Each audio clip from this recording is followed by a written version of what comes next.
In this video, you will learn about the basic layout of an Excel worksheet. First, you can find the Quick Access toolbar at the top of your Excel workbook. And here you can find the common commands that you use, such as save, undo, or redo. If you click on this button and go to More Commands, you can find the complete list of commands that you can choose to include in your Quick Access toolbar. So you can choose a command from the box on the left and click Add, and the command will be added to your Quick Access toolbar, which will be shown in the box on the right. To save the changes, you can click OK.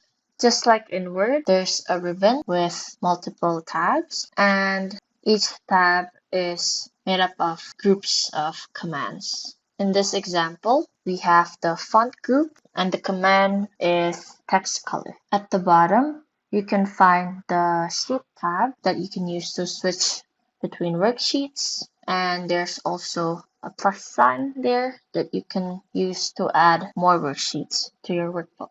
The work area of Excel is made up of columns and rows. The columns are identified with letters, and the rows are identified with numbers.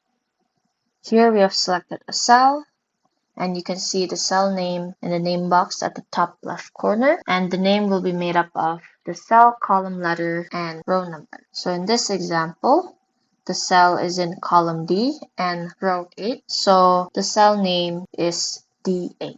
And finally, there's the formula bar that you can use to enter data or formula into a cell. And that's it for the basic layout of Excel.